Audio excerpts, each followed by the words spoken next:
अस्सलाम वालेकुम। Programme night addition में हम आपको खुशामदीद कहते हैं। नाजरीन, सारी अपोजिशन और इलेक्शन कमीशन के एतराज़ात को पस पुश डालकर हुकूमत इलेक्ट्रॉनिक वोटिंग मशीनों के ज़रिए इलेक्शन कराने का कानून लाने में कामयाब हो ही गई है।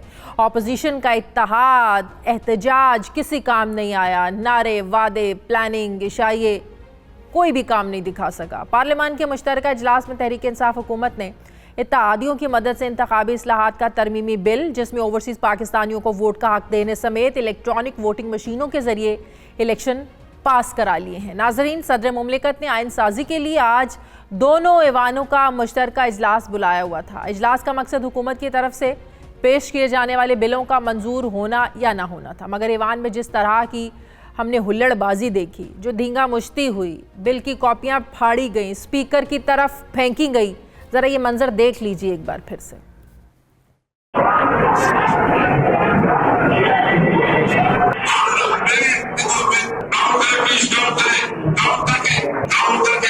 मैंने कह दिया किसी ने ऑर्डर नहीं माना, जी दे दो। आज होने वाले मुश्तरका इजलास में कौमी असम्बली और सेनेट की कुल 442 नशिस्तें थी, जिसमें से ईवान में 440 अरकान हाजिर थे। कौमी असम्बली में हुकूमत इत्तेहादियों के पास कुल 179 वोट थे और सेनेट में 42। यूँ कुल मिलाकर हुकूमत के पास 221 वोट थे, जबकि अपोजिशन के पास कौमी असम्बली में 162, सेनेट में 51 अरकान के साथ कुल वोट 213 थे। यूँ अददी बरतरी भी हुकूमत के पास थी, जिस वजह से हुकूमत ने मुश्तरका इजलास में अपोजिशन के 203 वोटों के मुकाबले में 221 वोट लेकर बड़ी आसानी से बिल पास करवा लिए। आज पार्लियामान के मुश्तरका इजलास में 2 दर्जन से जायद बिल मंजूरी के लिए पेश किए गए, जिनमें इलेक्शन एक्ट में तरमीम, ओवरसीज़ पाकिस्तानियों को वोट का हक, कुलभूषण यादव और आलमी अदालत इंसाफ बिल, एंटी रेप बिल 2021 समेत state bank of Pakistan banking services corporation तरमीमी बिल भी शामिल था। बिल की मंजूरी के वक्त अपोजिशन अरकान ऐवान से वॉकआउट कर गए, जिसके बाद हुकूमत ने अपने इत्तेहादियों से मिलकर बिल पास करवा लिए।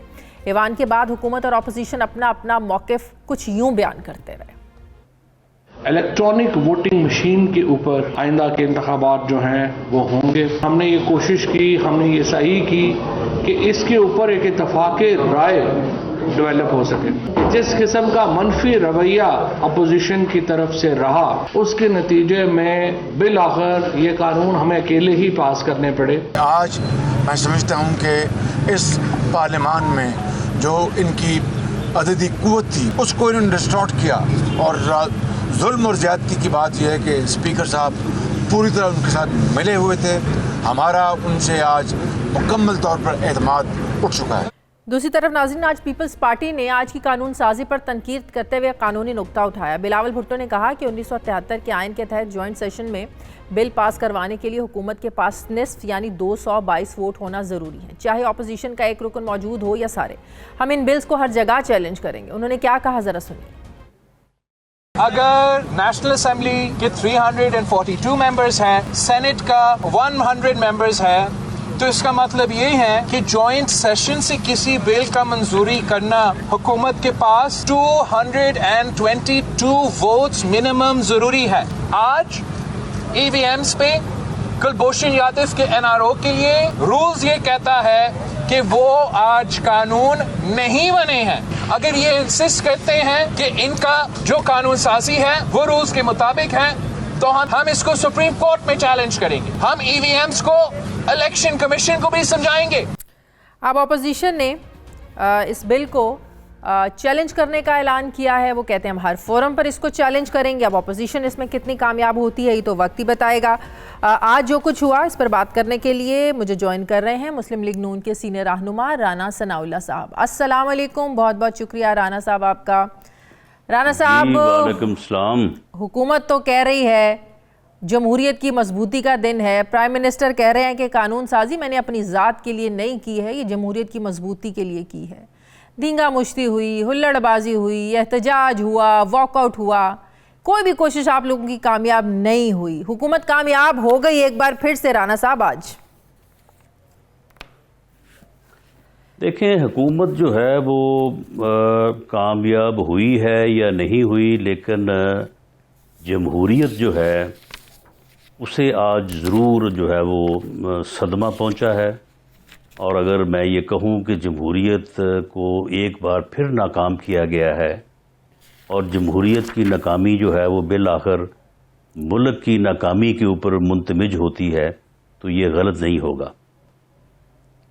जहाँ तक हुकूमत ने ये इलेक्शन लॉज को पास किया है, ये वो कानून साजी है जो रवायतन भी और जो इससे पहले प्रैक्टिस रही है पिछले कोई 73-74 सालों में, वो हमेशा कंसेंसस से होती है। और इसकी एक नज़दीक तरीन मिसाल जो है वो हमारे दौर में जब 2016-17 में ये सारी एक्सरसाइज हुई, कोई 117 के करीब जो है वो मीटिंग्स हुई और उस कमेटी में ईवान में मौजूद तमाम पार्टीज़ की जो है वो नुमाइंदगी थी और पीटीआई भी जो है वो उसमें जो है वो शामिल थी।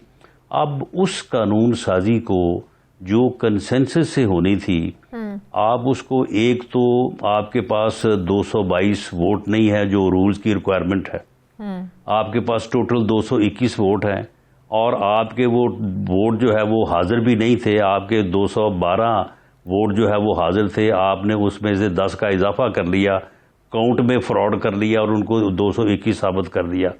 और दूसरा ये है कि ऐसा वो फ्रॉड, 212 थे या 221 ऐसा धोखा, ऐसा झूठ के चैलेंज नहीं हो सकता। 204 वोट,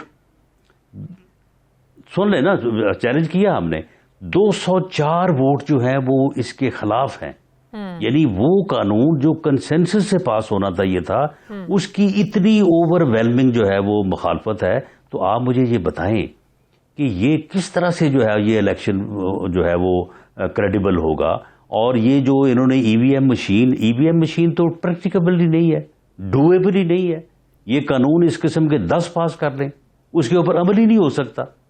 जो ओवरसीज पाकिस्तानियों को कहा है वो वोट कास्ट हो ही नहीं सकते, उसका कोई तरीकाकार ही नहीं है। ये ऐसा ही काम है जैसे इन्होंने करोड़ नौकरी देनी थी, जैसे इन्होंने जो है वो मुल्क के कर्जे अदा करने थे, जैसे इन्होंने 50 लाख घर बनाना था।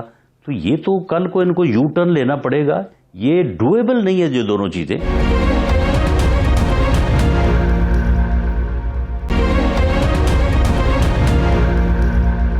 फवाद चौधरी साहब ने आज ये कहा कि हम चाहते थे कि इत्तफाक राय से हो, कंसेंसस पैदा हो। ये सारी नौबत आप लोगों की वजह से आई, ये मनफी रवैया आप लोगों का था जिसकी वजह से हमें अकेले कानून पास करवाना पड़ा। उन्होंने कहा कि ये एक तवील अरसे तक ये शिकस्त आप लोगों को याद रहेगी। बात यह है कि अगर आप लोगों के कोई एतराज़ात थे, आप लोगों को हुकूमत के साथ मिलकर बैठकर अपने टेक्निकल लोगों के साथ मिलकर बात करनी चाहिए थी, उनको हुकूमत के सामने बिठाना चाहिए था। अगर हुकूमत ना मानती, उन एतराज़ात को दूर ना करती, तो फिर तो जायज़ था ना आप लोगों का ये सब हुल्लड़बाजी, एहतजाज और ना मानना। जी, पहली बात तो ये है कि ये हुकूमत का काम था, हुकूमत ने राब्ता करना था। हुकूमत ने हमारे साथ जब राब्ता किया तो हमने उनको इसका बेहतरीन हल, हमने कहा कि इलेक्शन करवाना जो है ये आईनी जिम्मेदारी जो है ये आपकी नहीं है, ये इलेक्शन कमीशन की है। आप आइन की जो मुतल्लका 2 दफात हैं, आर्टिकल्स हैं, वो पढ़ लें कि क्या फ्री फेयर इलेक्शन करवाना जो है ये रिस्पॉन्सिबिलिटी इलेक्शन कमीशन की है या ये हुकूमत जो है वो वक्त की है। तो वो इलेक्शन कमीशन की। हमने कहा कि जी आप ईवीएम मशीन लाना चाहते हैं, आप ओवरसीज पाकिस्तानी का वोट कास्ट करवाना चाहते हैं, आप अपनी तजावीज़ जो है वो इलेक्शन कमीशन को दे दें। इलेक्शन कमीशन जो है वो एक आईनी जिम्मेदार अदारा के तौर पे आपकी तजावीज़ भी ले ले, हम भी वहाँ पे अपनी जो है वो तजावीज़ दे देंगे, उसके बाद इलेक्शन कमीशन जो है वो फैसला कर दे। लेकिन इन्होंने ऐसा करने की बजाय इन्होंने इलेक्शन कमीशन के साथ भी जो है वो टकराव शुरू कर दिया, हमारे साथ भी जो है वो टकराव शुरू कर दिया। उसको इम्प्लीमेंट करवाना इलेक्शन कमीशन का काम है। चलें, अगर पार्लियामेंट सुप्रीम है तो फिर जो सुप्रीम कोर्ट के पास पेंडिंग केसेस हैं, पार्लियामेंट सुबह उन केसेस को मंगवा के उनकी समाअत खुद कर ले, फैसले भी खुद कर ले। पार्लियामेंट सुप्रीम है तो पार्लियामेंट ने आइन के मुताबिक जो है वो काम करना है या आइन से बाला काम करना है। कल को पार्लियामेंट कहे कि जी सुप्रीम कोर्ट का काम हमने करना है, इलेक्शन कमीशन की जो जिम्मेदारी है कॉन्स्टिट्यूशनली वो हमने करनी है, या तो ये ना कि कॉन्स्टिट्यूशन में जो अमेंडमेंट कर ले ना, अमेंडमेंट कर ले तो चलो फिर तो बात बनेगी, लेकिन वो भी नहीं बन सकती। आइन में अमेंडमेंट करके भी जो है वो पार्लियामेंट जो है वो अपना जुडिशरी का जो किरदार नहीं अपना सकती, इलेक्शन कमीशन का किरदार जो है वो नहीं अपना सकती, लेकिन बहरहाल जो आइन कहता है उसके मुताबिक तो चलना पड़ेगा ना। ये जिम्मेदारी जो है वो इलेक्शन कमीशन की। और दूसरी बात ये है कि ये जो अपना ईवीएम है ये डुएबल ही नहीं है, ये प्रैक्टिकेबल ही नहीं है, हो ही नहीं सकता। ये कानून पास हो गया तो क्या ये तो कानून पास होने के बाद ये खुद ब खुद ईवीएम ऑपरेट होना शुरू हो जाएगी? इसको इम्प्लीमेंट नहीं कर सकते ना राणा साहब? बार्स के इलेक्शन होंगे, नहीं तो पायलट प्रोजेक्ट सुन लेना। अगर वो पायलट प्रोजेक्ट की बात करते तो हम उनके साथ इत्तेफाक करते, इलेक्शन कमीशन उनके साथ इत्तेफाक करता। वो तो कहते हैं सारा इलेक्शन उठा के हमने ईवीएम के हवाले करना है। दे कांट डू दिस, ये डूएबल नहीं है, ये कर नहीं सकते वो। ये इन्होंने खामखा जो है एक आदमी की जिद है, उसके बाद इकोनॉमी सारी तबाह कर दी है।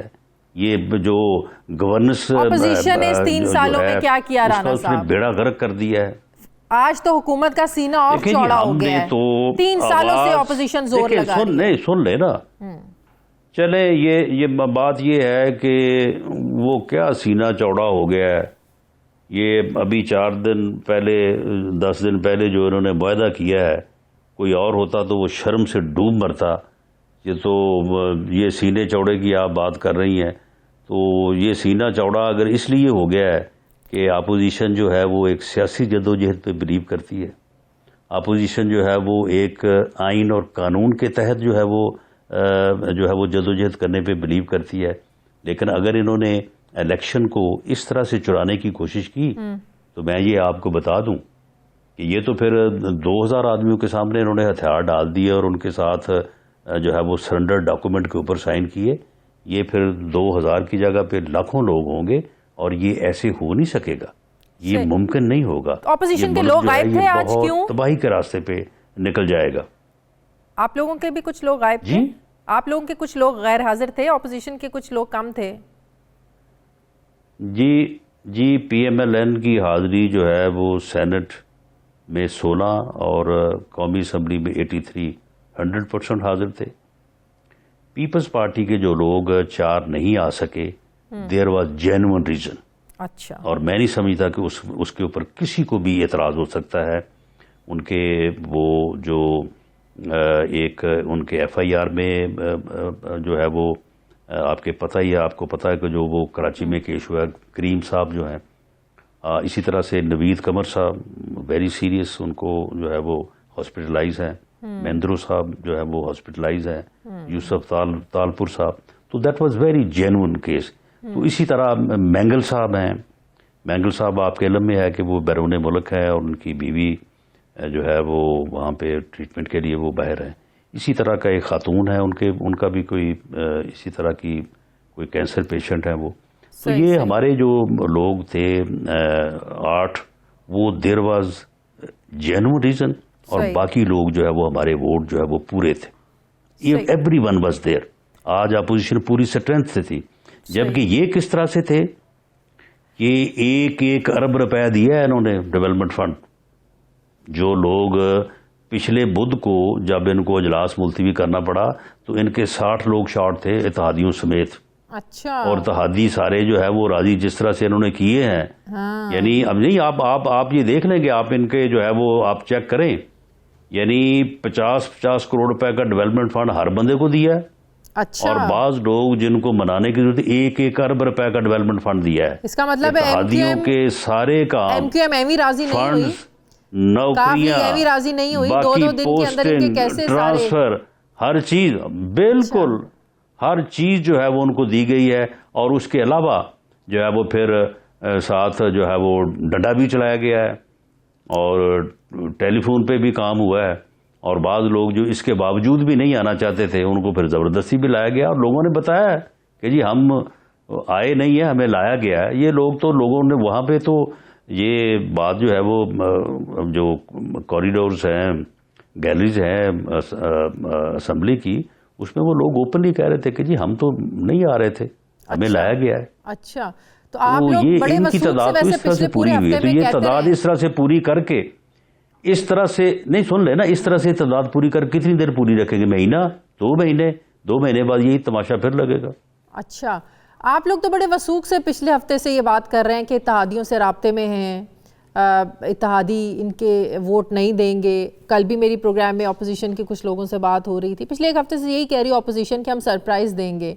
तो पीटीआई के 25-26 लोग, पीटीआई के 25-26 लोग जो है वो वोट देने को तैयार नहीं थे। इस तरह से मुल्क नहीं चलाए जा सकते, इस तरह से जमहूरियत नहीं चल सकती, इस तरह से पार्लियामेंट नहीं चल सकती। राणा साहब, आप लोग इस हक में नहीं थे कि ओवरसीज पाकिस्तानियों को वोट का हक मिले, वोट डालने का हक मिले और लड़ने का हक मिले? आप लोग इस हक में नहीं थे? जी, ओवरसीज पाकिस्तानियों को वोट का हक जो है जिस तरह से ये दे रहे हैं, दिया ही नहीं जा सकता, डूएबल नहीं है। ये हमें दे के दिखाएं, ये कानून इन्होंने पास करवा दिया है। उनको पार्लियामेंट में नुमाइंदगी दी जानी चाहिए, उसके लिए हमने जो है वो तजवीज़ दी थी, लेकिन इन्होंने उसको जो है वो डिस्कस करना ही मुनासिब नहीं समझा। जिस तरह से आज़ाद कश्मीर में दिया गया है, इसी तरह से यहाँ भी दिया जा सकता है। आप मुझे ये बताएं कि जो लोग बैठे हैं, जो ओवरसीज पाकिस्तानी हैं, उनमें से तकरीबन 65% लोग तो सऊदी अरब और यूएई में है। तो वहाँ पे तो कभी उन्होंने अपने इलेक्शन नहीं करवाए थे। आपको वो वहाँ पे जो है वो कहाँ पोलिंग स्टेशन बना के देंगे और आपको वहाँ पे इलेक्शन कैंपेन करने देंगे और वहाँ पे आपको जो है वो वोट डालने देंगे?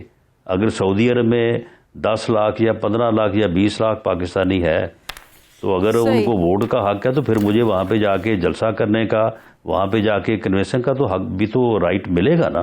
तो वो किस तरह से लेके देंगे? वो नहीं कर सकते। ये अपने मुल्क का आइन और कानून वहाँ पे किस तरह से जो है वहाँ पे जाके किस तरह से नाफिज कर देंगे?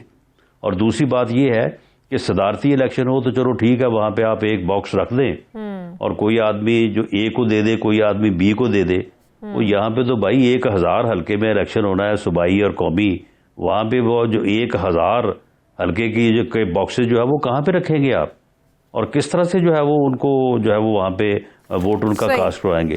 और जहाँ तक आप कहते हैं कि ऑनलाइन वोट जो है वो कास्ट होंगे, तो ऑनलाइन तो फिर जो है बहुत कुछ हो सकता है। मेरा ख्याल है कि फिर वो गदर मचेगा कि उसके बाद फिर यानी पूरे मुल्क को आप एक ऐसे जो है वो फसाड के सुपुर्द कर देंगे इस इलेक्शन में कि फिर मेरा नहीं ख्याल कि इलेक्शन के बाद फिर जो है वो कोई निज़ाम चलेगा यहाँ पे तो फिर कुछ और ही होगा।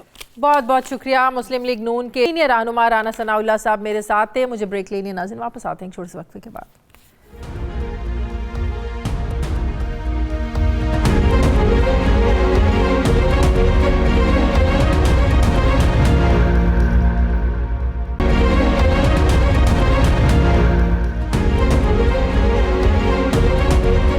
ब्रेक के बाद एक बार फिर से आपको खुशामदीद कहते हैं। वज़ीर-ए-आज़म के मुआविन खुसूसी बराए सियासी रवाबित डॉक्टर शहबाज गिल साहब ने मुझे ज्वाइन किया। अस्सलाम वालेकुम, बहुत बहुत शुक्रिया डॉक्टर साहब आपका। डॉक्टर साहब, क्या अब हम ये वसूख से कह सकते हैं कि आइंदा आने वाले 2023 के इलेक्शंस ईवीएम के ज़रिए पूरे मुल्क में होंगे? पूरा इलेक्शन जो है पूरे मुल्क का वो ईवीएम के ज़रिए ही होगा? बिस्मिल्लाहिर्रहमानिर्रहीम। शाजिया, बहुत शुक्रिया आपका। शाजिया, सबसे पहले तो आपको मुबारक हो, पूरे पाकिस्तान को मुबारक हो कि आज से एक नए इलेक्टोरल कल्चर के आगाज का दिन है।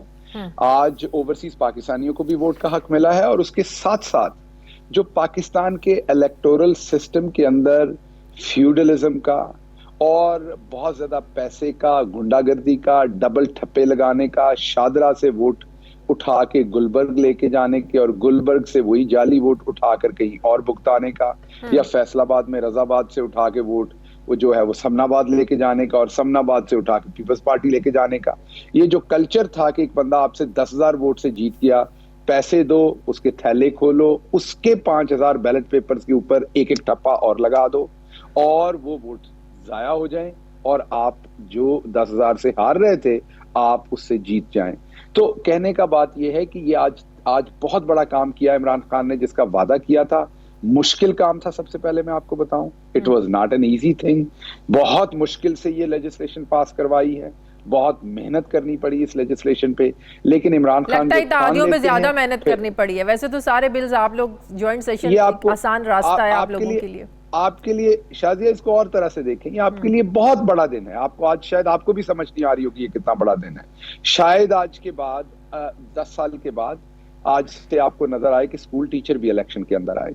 शायद आपको एक आम पाकिस्तानी जो ये सोचता है कि वो इलेक्शन लड़े, लेकिन बड़ी अच्छी बात है, इलेक्शन में धांधली को कोई सपोर्ट नहीं करता। 2013 के इलेक्शंस को आरओ का इलेक्शंस कहा गया, आप लोगों ने धरना दिया 126 दिन का। फिर 2018 के इलेक्शन में ऑपोजिशन कह रही है कि इलेक्शन मतनाज़े हैं। बात ये है कि जो रिजर्वेशंस थी, हर इलेक्शन बिल्कुल सही कह रहे हैं आप, बिल्कुल ठीक कह रहे हैं, लेकिन जो सवालात हैं वो अपनी जगह पर मौजूद है ना कि कोई शख्स इलेक्शन को हर एक को धांधली तो कहते थे, लेकिन उसको ठीक करने के लिए कोशिश नहीं करते थे। वो इमरान खान ने। यही तो सवाल है कि क्या ईवीएम के जरिए धांधली का रास्ता वाकई रुक गया है? इलेक्शन कमीशन के सवालात अपनी जगह पर मौजूद हैं, हैकिंग के हवाले से कि टैंपर्ड हो सकती है मशीन, सॉफ्टवेयर को ऑल्टरनेट और इसका ऑल्टर किया जा सकता है, बदला जा सकता है। ऑपोजिशन के एतराज तो चले एक साइड पर रखें, जिस इदारे ने इलेक्शंस करवाने हैं अगर उसके ही तहफ़्फ़ुज़ात दूर नहीं होंगे तो हम कैसे कह सकते हैं कि इलेक्शन साफ होगा, शफाफ होगा और सबका कंसेंसस होगा उन इलेक्शंस पर और कोई सवाल नहीं उठेगा उन इलेक्शंस पर? अच्छा, एक तो ये ज़हन में रखिए कि इलेक्शन करवाने कैसे हैं इसका फैसला पार्लियामेंट करती है, और जब पार्लियामेंट ये फैसला कर देती है कि इलेक्शन कैसे करवाने हैं, फिर उसका इनेकाद इलेक्शन कमीशन ने करवाना होता है। इलेक्शन कमीशन ने अपनी 35 गुजारिशात, रिकमेंडेशंस, ऑब्जर्वेशंस जो भी आपने कहना वो दी थी, उन सबको इसमें इनकॉर्पोरेट किया गया। जैसे फॉर एग्जांपल, मिसाल के तौर पर एक उनकी ऑब्जर्वेशन थी कि टच स्क्रीन होगा तो कोई एल्फी डाल देगा, तो हमने उसको एक ऐसी स्क्रीन बना दिया कि जिसको ना ईंट से तोड़ा जा सकेगा, ना उसके ऊपर एल्फी डालने से कोई काम होगा, और ना हमने से टच स्क्रीन रहने दिया। ऐसे उनकी वो तमाम 35 चीजें इनकॉर्पोरेट करा दी। अब आपकी बात ये टेम्पर, जब मशीन आएगी तो टेम्पर क्या होता है? टेम्पर ये होगा, इस बात को आपने समझना है, क्योंकि आप, मुझे पता है कि आप जाती तौर पर ये चाहती हैं कि इलेक्शन फ्री एंड फेयर हो। अब इस मशीन के साथ कोई रिगिंग ना करे, ये आपका सवाल है और ये बहुत अच्छा सवाल है, हर पाकिस्तानी।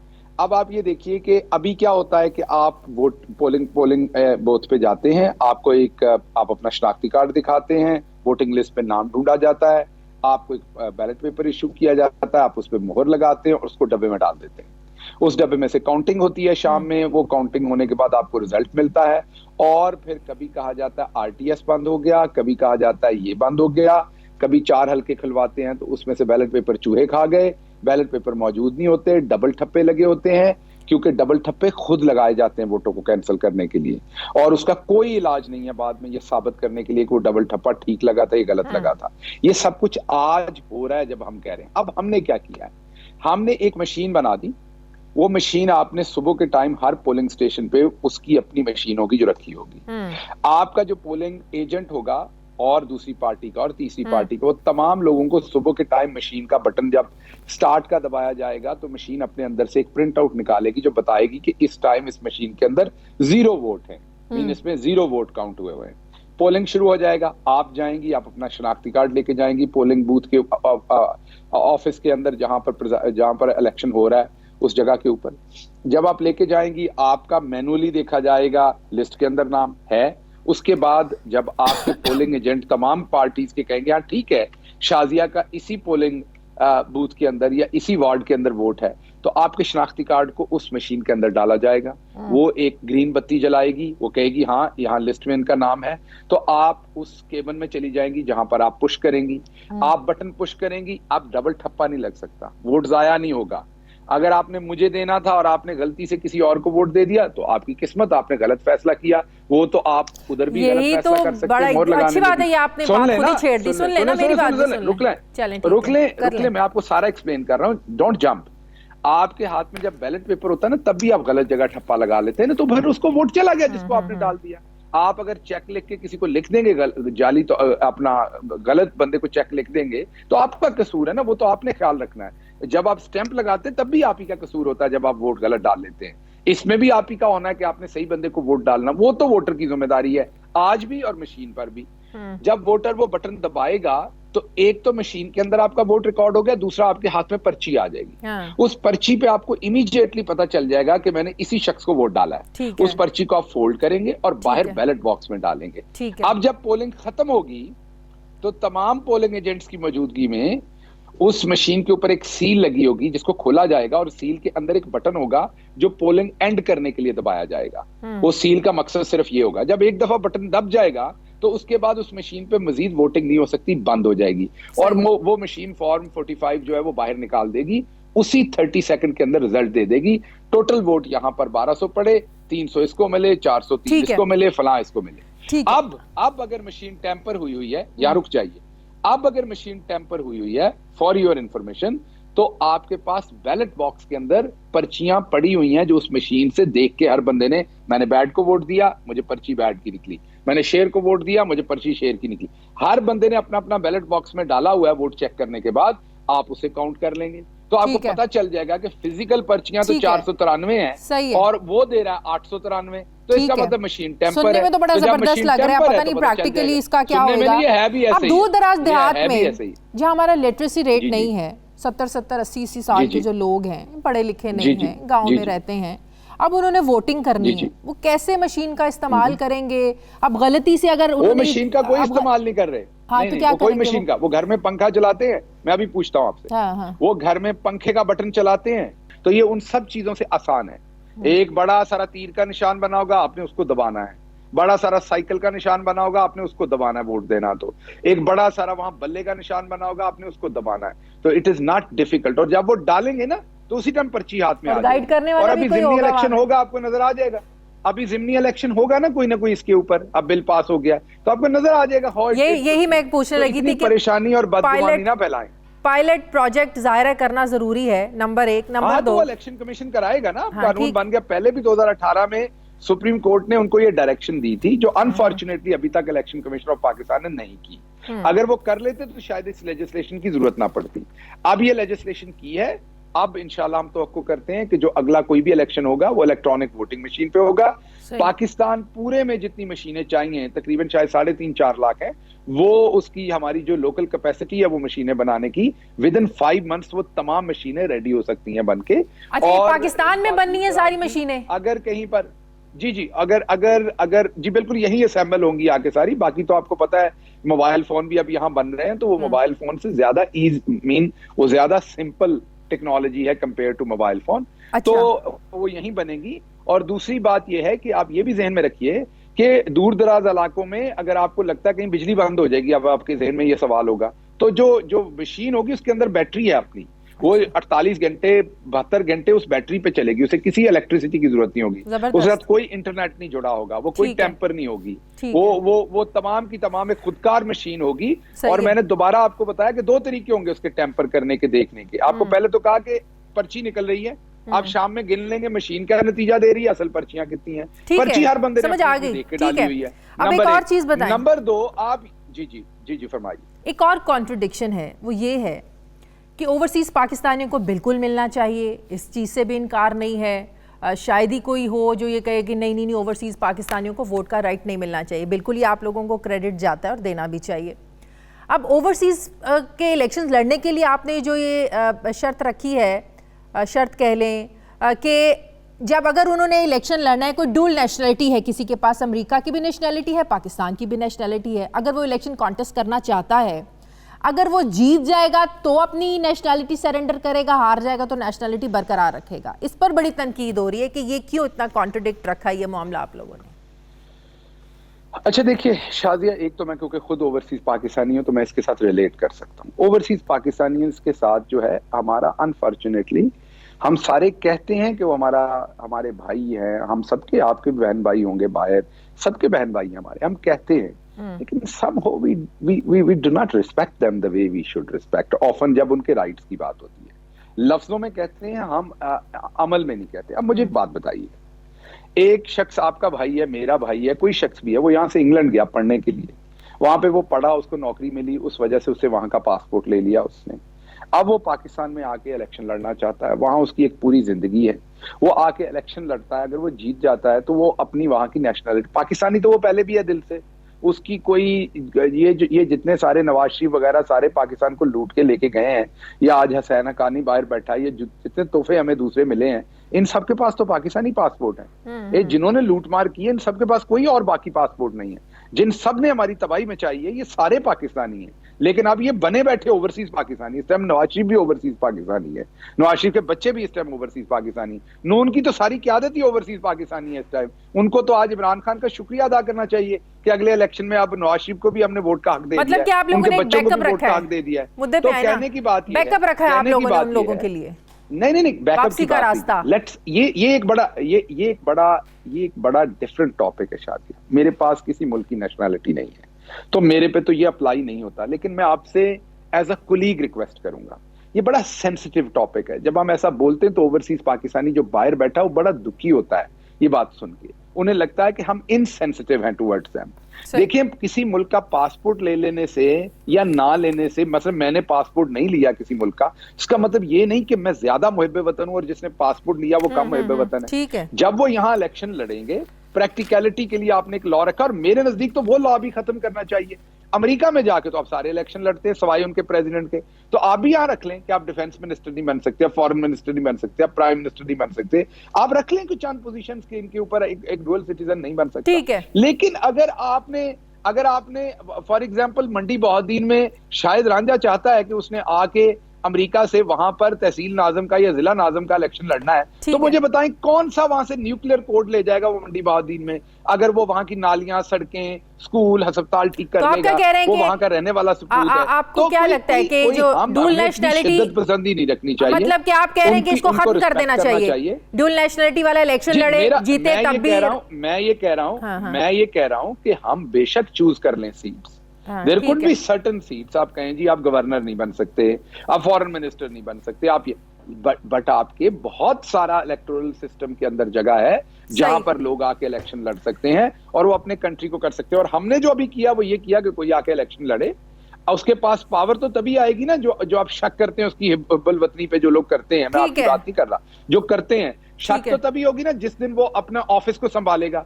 इलेक्शन लड़ने में तो वो कोई तकरीबकारी नहीं कर सकता ना, ठीक है, उनके ख्याल में जिस दिन उसके बाद पावर आएगी तो वो छोड़ देगा उस दिन। बहुत बहुत शुक्रिया, नेशनलिटी, थैंक यू, पहले आप बहुत उसे छुड़वा देते हैं, वो ना उधर का रहता है ना इधर का रहता है। वजीर आजम के मौसूसी बराए सियासी रवाबित डॉक्टर शहबाज गिल साहब मेरे साथ हैं, बहुत शुक्रिया आपका। मुझे ब्रेक लेने नाज़रीन वापस आते हैं वक्फे के बाद।